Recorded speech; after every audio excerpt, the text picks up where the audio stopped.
तो बेटा आपकी चिंता थोड़ी कम हो और आपको सामने का रास्ता एकदम साफ दिखाई दे, इसके लिए आपके लिए लाए हैं कुछ स्ट्रैटेजीज। क्या है वो स्ट्रैटेजीज जो बचे हुए दिनों में आपकी प्रिपरेशन को और ज्यादा इफेक्टिव बना सकती है। पिछले 5 साल के एनालिसिस के बेसिस पर मैंने आपके लिए वो सारे चैप्टर अरेंज किए हैं जो वेटेज के अकॉर्डिंग आते हैं। एक आध दिन जोश में आके तीसरे दिन छोड़ ना दो, तो एक प्रैक्टिकल टाइम टेबल जो लॉन्ग टर्म चले, ऐसा टाइम टेबल हम डिस्कस करेंगे। हेलो मेरे प्यारे बच्चों, कैसे हो बेटा सब लोग? उम्मीद है सारे बच्चे एकदम पॉजिटिव स्टेट ऑफ माइंड में होंगे और मन लगा के अपनी तैयारियां कर रहे होंगे। तो थोड़ी सी चिंता, थोड़ी सी हलचल दिमाग में होना लाजमी है, क्योंकि नीट आने वाला है और थोड़े ही दिन बचे हैं। तो बेटा आपकी चिंता थोड़ी कम हो और आपको सामने का रास्ता एकदम साफ दिखाई दे, इसके लिए आपके लिए लाए हैं कुछ स्ट्रैटेजीज जो बचे हुए दिन में अगर आप अपना लेंगे तो आप इफेक्टिवली बॉटनी को कंप्लीट कर सकते हैं। तो चलो आज और डिस्कस करते हैं क्या है वो स्ट्रैटेजीज जो बचे हुए दिनों में आपकी प्रिपरेशन को और ज्यादा इफेक्टिव बना सकती है। तो आज मैं आपको क्या क्या बताने वाली हूं, फटाफट से मैं आपको समझाती हूं क्या स्ट्रैटेजी मैं आपके साथ डिस्कस करने वाली हूं। सबसे पहले तो हम ये डिस्कस करेंगे कि टोटल चैप्टर्स कितने हैं हमारे पास बॉटनी में। फिर उसके बाद हम ये डिस्कस करेंगे कि कौन कौन से चैप्टर, सारे चैप्टर्स को हम अलाइन करेंगे अकॉर्डिंग टू देयर वेटेज। पिछले 5 साल के एनालिसिस के बेसिस पर मैंने आपके लिए वो सारे चैप्टर अरेंज किए हैं जो वेटेज के अकॉर्डिंग आते हैं।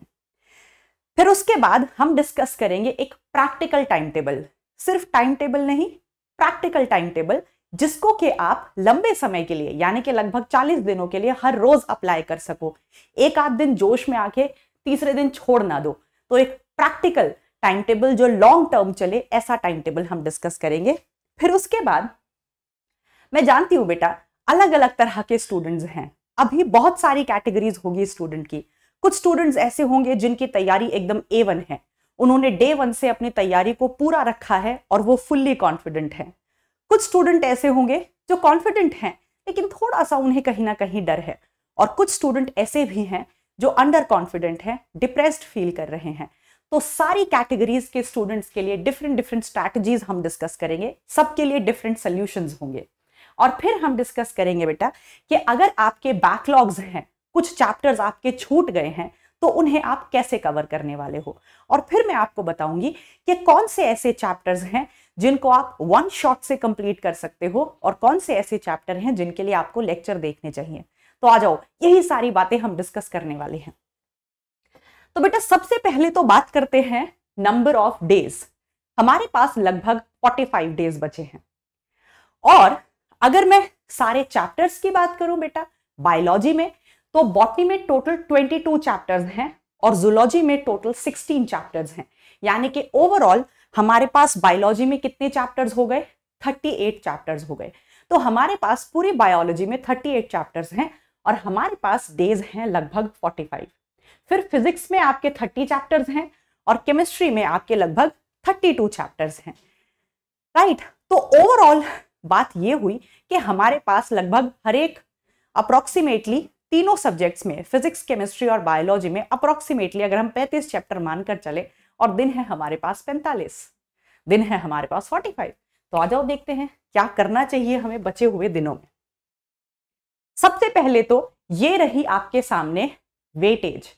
पिछले 5 सालों को एनालाइज करके मैंने आपके लिए सारे चैप्टर अरेंज किए हैं। सबसे ज्यादा क्वेश्चंस पिछले 5 सालों में आए हैं मॉलिक्यूलर इनहेरिटेंस से। मैं बहुत पुरानी बात नहीं करूंगी, क्यों? क्योंकि पिछले 5 सालों में पैटर्न नीट का काफी चेंज हुआ है।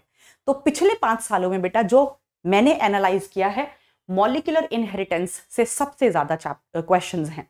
फिर उसके बाद प्रिंसिपल्स ऑफ इनहेरिटेंस से, फिर उसके बाद सेक्सुअल रिप्रोडक्शन से क्वेश्चंस हैं। फिर उसके बाद क्वेश्चंस आए हैं सेल साइकिल से, फिर उसके बाद क्वेश्चंस आए हैं सेल चैप्टर से, फिर उसके बाद क्वेश्चन आए हैं एनाटॉमी से, फिर उसके बाद क्वेश्चन आए हैं प्लांट किंगडम से, फिर मॉर्फोलॉजी से, फिर उसके बाद पूरी इकोलॉजी जिसमें हमारा ऑर्गेनिज्म पॉपुलेशन आ जाता है, इकोसिस्टम, बायोडाइवर्सिटी, एनवायरमेंटल इश्यूज, इससे भी अच्छे क्वेश्चंस आए हैं, good number of questions. Then respiration से क्वेश्चंस आए हैं, फिर उसके बाद प्लांट ग्रोथ से क्वेश्चंस आए हैं पिछले 5 सालों में। मैं पूरा एवरेज बता रही हूं आपको, पिछले 5 सालों में जो एक एक ट्रेंड देखा गया है कि कौन से चैप्टर से अच्छे नंबर ऑफ क्वेश्चंस आ रहे हैं। ट्रांसपोर्ट से, फिर फोटोसिंथेसिस से, और फिर मिनरल न्यूट्रिशन से, यानी कि ओवरऑल प्लांट फिजियो से भी क्वेश्चंस आ रहे हैं। फिर उसके बाद क्वेश्चन आपको मिल रहे हैं बायोलॉजिकल क्लासिफिकेशन से। फिर उसके बाद क्वेश्चंस आए हैं माइक्रोब्स चैप्टर से, फिर आए हैं रिप्रोडक्शन इन ऑर्गेनिजम्स, फिर स्ट्रैटेजीज, और सबसे कम क्वेश्चंस आए हैं लिविंग वर्ल्ड से।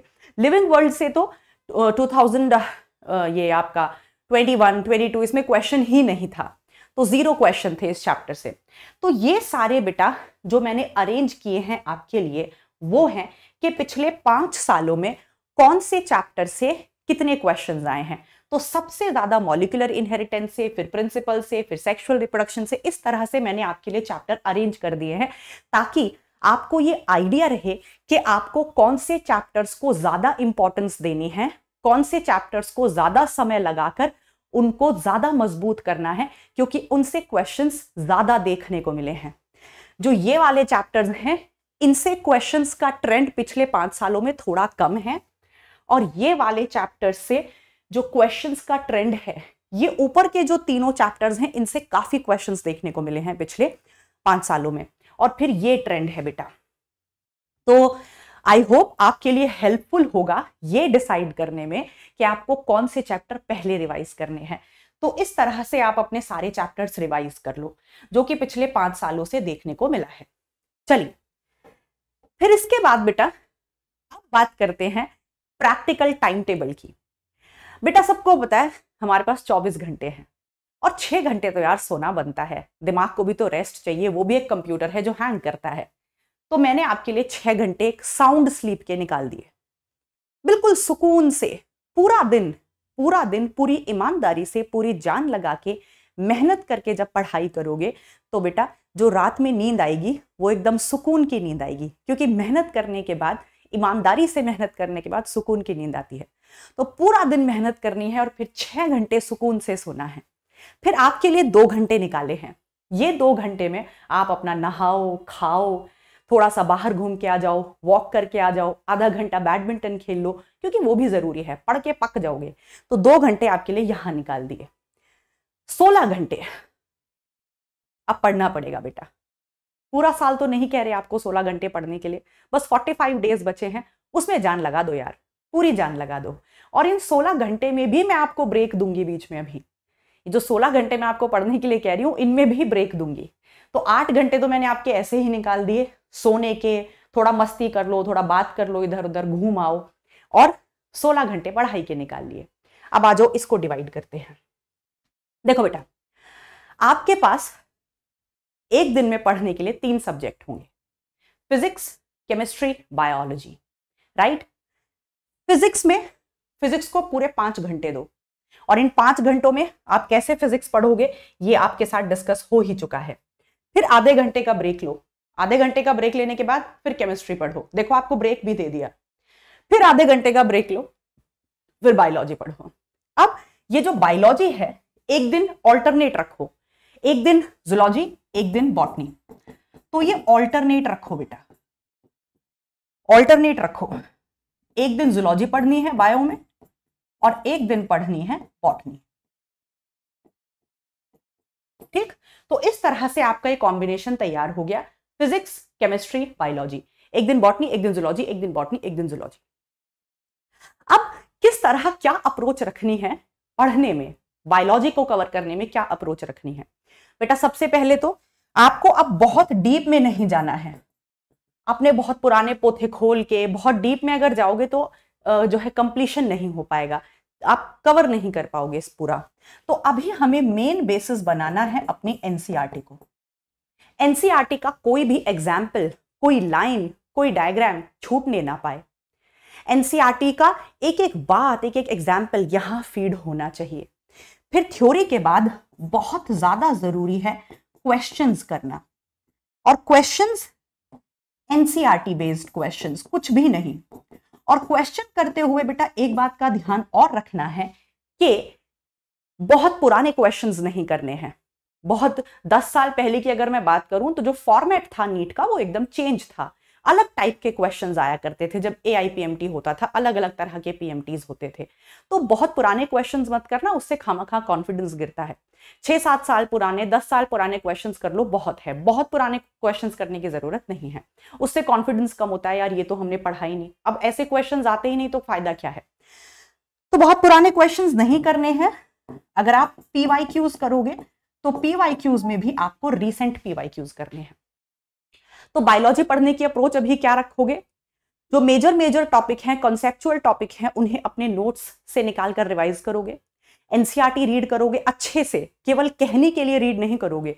NCERT की हर एक लाइन को समझोगे, जानोगे और ये समझोगे कि हम इसको अप्लाई कैसे कर सकते हैं। सारे एग्जाम्पल्स अच्छे से याद करोगे और फिर जितने क्वेश्चंस हो सकते हैं वो क्वेश्चंस करोगे और PYQs करोगे, क्योंकि क्वेश्चंस ही आपका आईना होंगे बेटा, जो आपको बताएंगे आपकी तैयारी कैसी है। चलिए, फिर उसके बाद बात आती है कैटेगरीज ऑफ स्टूडेंट की। अच्छा, एक बात और बताऊं बेटा, मैं आपको बायोलॉजी के लिए 5 घंटे दे रही हूं, 5 घंटे, जिसमें से 3 घंटे आप थ्योरी पढ़ोगे और 2 घंटे दबा के क्वेश्चंस करोगे। अब ये आपके ऊपर है कि जो 3 घंटे आप पढ़ रहे हो, इस थ्योरी में से जो 5 घंटे आपको मिल रहे हैं, इन 5 घंटों में 3 घंटे आप थ्योरी पढ़ोगे और बाकी के 2 घंटे में आप करोगे क्वेश्चंस। ठीक, अब ये आपके ऊपर है कि 3 घंटों में आप एक चैप्टर निपटा सकते हो एक दिन में, या 2 चैप्टर निपटा सकते हो। अगर जो चैप्टर है वो मुश्किल है, लंबा चैप्टर है, तो 3 घंटे में आपसे एक ही चैप्टर खत्म होगा, राइट। लेकिन अगर चैप्टर छोटा है, जैसे लिविंग वर्ल्ड हो गया और आपका माइक्रोब्स हो गया, तो आप एक ही दिन में 2 चैप्टर निपटा सकते हो। तो ये कोशिश करो कि आपको बायोलॉजी के लिए जो 5 घंटे मिल रहे हैं, 5 आवर्स, इन 5 घंटों में छोटे चैप्टर्स आप एक दिन में 2 निपटा दो और बड़ा चैप्टर निपटाओ एक दिन में 1। चलिए, फिर अब बात करते हैं कैटेगरीज ऑफ स्टूडेंट्स। हमारे पास कितने तरह के स्टूडेंट्स हैं? नंबर 1, ऐसे स्टूडेंट जो हाईली कॉन्फिडेंट हैं, डे 1 से उनकी तैयारी पूरी है, अभी उनका कोई बैकलॉग नहीं है। तो हाईली कॉन्फिडेंट स्टूडेंट्स जो होंगे उनका कोई बैकलॉग नहीं होगा, कोई बैकलॉग नहीं है, उनकी तैयारी पूरी है, हर एक चैप्टर पर पकड़ पूरी है, उन्हें केवल एक रिवीजन देना है, एक फिनिशिंग देनी है। तो ऐसे बच्चे बेटा जो डे 1 से मन लगाकर पढ़ रहे हैं, कभी किसी लेक्चर में कोई बैकलॉग नहीं रखा है और बस उन्हें एक रिवीजन चाहिए, तो बेटा रिवीजन करके आप लोग ज्यादा से ज्यादा क्वेश्चंस करो।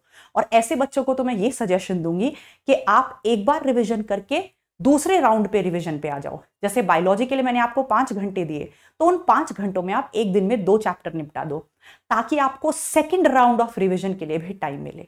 तो ऐसे बच्चे जो शुरू से मेहनत कर रहे हैं, उन्हें खुद पर पूरा भरोसा है, उन्हें कोई नेगेटिविटी उन्हें परेशान नहीं कर रही है, उनका कोई बैकलॉग नहीं है, तो बेटा आपको 2-2 बार रिवाइज करना है ताकि आप पेपर फोड़ कर आओ। चलिए, फिर कुछ ऐसे बच्चे हैं जो कॉन्फिडेंट हैं लेकिन बीच में थोड़ा सा कहीं गड़बड़ा गए और उनके बैकलॉग्स हो गए हैं, बट बहुत ज्यादा नहीं, थोड़े बहुत बैकलॉग हो गए हैं और कहीं ना कहीं थोड़ा सा उन्हें डर लग रहा है। और तीसरे तरह के बच्चे हैं अंडर कॉन्फिडेंट, जो बहुत सारे बच्चों के मैसेजेस मुझे इंस्टा पे भी मिलते हैं और भी जगह मिलते हैं। तो बच्चे कहते हैं मैम हम बहुत ज्यादा डिप्रेस्ड फील कर रहे हैं, हमें बहुत ज्यादा एंजाइटी हो रही है, हमने पढ़ाई तो करी है लेकिन हमें ये नहीं समझ में आ रहा हम कर पाएंगे या नहीं कर पाएंगे, मैम हम अगले साल फिर से ड्रॉप ले लें क्या। तो बेटा ऐसे बच्चे जो अभी बहुत डिप्रेस्ड फील कर रहे हैं, अंडर कॉन्फिडेंट फील कर रहे हैं, उसमें भी 2 तरह के बच्चे होंगे। कुछ ऐसे बच्चे होंगे जिनके फ्यू बैकलॉग्स होंगे, मतलब ऐसा नहीं है कि उन्होंने पूरे साल पढ़ाई नहीं करी है, लेकिन बीच में शायद उनका जो रिदम था वो बिगड़ गया, बीच में जो उनकी स्पीड थी वो शायद बिगड़ गई, तो उनके बैकलॉग्स हो गए हैं। और कुछ बच्चे ऐसे होंगे जिनके बहुत ज्यादा बैकलॉग्स हैं, किसी भी कारण, तबीयत खराब होने के कारण या फिर स्कूल के प्रेशर के कारण या किसी भी कारण उनका बीच में बहुत ज्यादा रिदम टूट गया और अब उन्हें टेंशन हो रही है कि मेरे बहुत ज्यादा बैकलॉग्स हो गए, अब हम क्या करें। तो देखो बेटा, पहली बात तो ये बच्चे जो कॉन्फिडेंट है लेकिन थोड़ा बहुत उनके बैकलॉग्स हो गए हैं, तो बेटा सबसे पहले तो आप वो चैप्टर खत्म करो, फर्स्ट फिनिश योर बैकलॉग। सबसे पहली चीज आप अपने बैकलॉग खत्म करो। क्योंकि जब तक आप अपने बैकलॉग खत्म नहीं करोगे आपको टेंशन बनी रहेगी। तो ऐसे बच्चे जिनके थोड़े बहुत बैकलॉग हैं लेकिन अदरवाइज वो बहुत अच्छा फील कर रहे हैं, वो अपनी प्रेपरेशन पर कॉन्फिडेंट है, सबसे पहले अपने बैकलॉग निपटाओ। ये जो 5 घंटे मैं आपको दे रही हूं, इन 5 घंटों में ज्यादा से ज्यादा लेक्चर को 2x स्पीड पे देखो और फटाफट से अपने बैकलॉग निपटाओ। और फिर बैकलॉग निपटाने के बाद लग जाओ रिवीजन पे, और उस रिवीजन में कोशिश करना एक दिन में 2 चैप्टर निपटा सको, जो छोटे हैं, बड़ा एक दिन में 1 चैप्टर निपटाओ। चलिए फिर चलते हैं ऐसे बच्चों के पास जो अभी बहुत ज्यादा चिंतित हैं, बहुत परेशान महसूस कर रहे हैं। तो देखो बेटा, कुछ बच्चे ऐसे हैं जिनके बहुत ज्यादा बैकलॉग हो गए हैं, कुछ ऐसे हैं जिनके कम बैकलॉग हैं। तो ऐसे बच्चों के लिए बेटा मैं आपको एक एडवाइस दूंगी कि कोई बात नहीं, जो चला गया, जो हो गया, जो पास्ट है, जो बीत गया, उसको छोड़ दो। लेकिन अभी जो आपके पास डेज बचे हैं 45 डेज, उनमें अपनी जान लगा दो। मैं ये नहीं कह रही कि सारे बच्चे कर लेंगे, राइट, या मैं आपको कोई 100% स्टैम्प पेपर पे लिख के नहीं दे रही कि आप अगर मेरी बात मान लोगे, आप ऐसा कर लोगे तो आपका सिलेक्शन हो ही जाएगा। लेकिन बेटा अगर आप इन 45 दिनों में अपनी पूरी जान लगा दोगे ना, तो ये आप जिंदगी भर नहीं भूलोगे। और आपको ये रहेगा कि यार ऐन मौके पर भी अगर अपनी जान लगा दो ना तो कर सकते हैं, बस हिम्मत नहीं हारनी चाहिए। चाहे जिस चीज के पीछे हम हैं, चाहे वो हमें मिले चाहे ना मिले, लेकिन एक विश्वास जिंदगी भर हमारे साथ रह जाता है कि अगर हम चाहें तो हम कर सकते हैं। तो बेटा इन सब बच्चों के लिए सबसे पहले तो नेगेटिव थॉट्स को दूर कर दो, क्योंकि उसका कोई भी फायदा नहीं है। अगर आप बैठकर अभी ये सोचोगे कि हमें तो टेंशन हो रही है, हमें तो बहुत परेशानी हो रही है, हम तो नहीं कर पाएंगे, और अपने आने वाले 45 डेज भी आप यही बस सोचने भर में वेस्ट कर दो, तो इसका कोई फायदा नहीं है।